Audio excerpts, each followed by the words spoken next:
Hello and welcome to this video tutorial. Gareth here from tastytudes.com.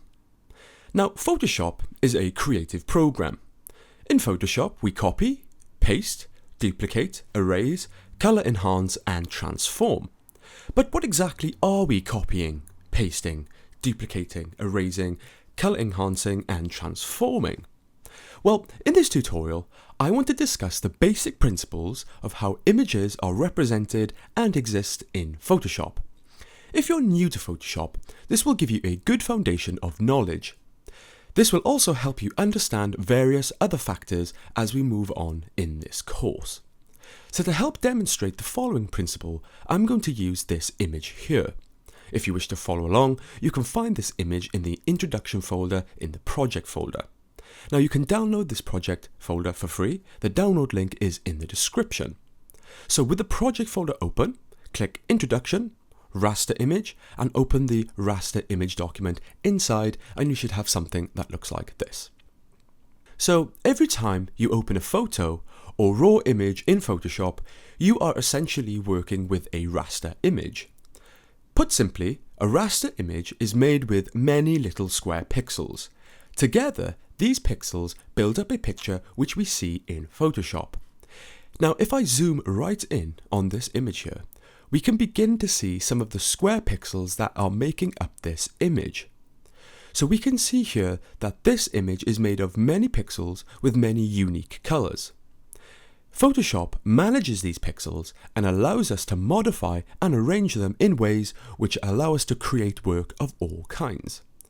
Now, when working with raster images, there are a few things you need to keep in mind, such as the limitations of working with raster images. One limitation is scaling. Now remember, a raster image is made of a particular number of square pixels.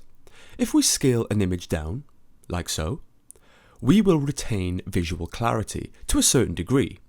By definition, when you scale a raster image down, you are simply removing pixels to decrease the dimension of the overall image.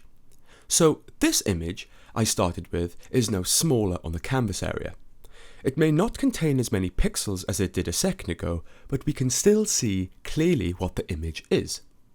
Now, if we scale this back up and above the threshold of the original size, Photoshop will create additional pixels to accommodate for the new size.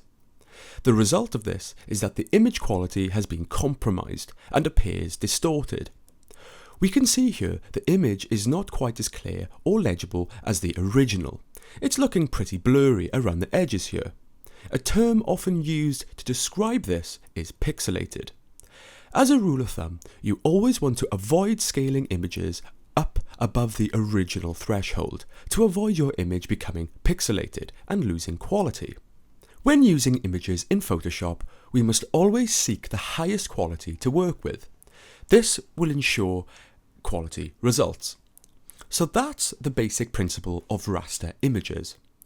As a beginner, understanding the principles of the raster image is important, as this will help you understand various other factors that are important and crucial to know in Photoshop. As we start to work with images in Photoshop, it is also very important to understand image size, dimension, and resolution, what this means and how this works in Photoshop. In the next video, we are going to learn about image size, dimension, and resolution. See you in the next video.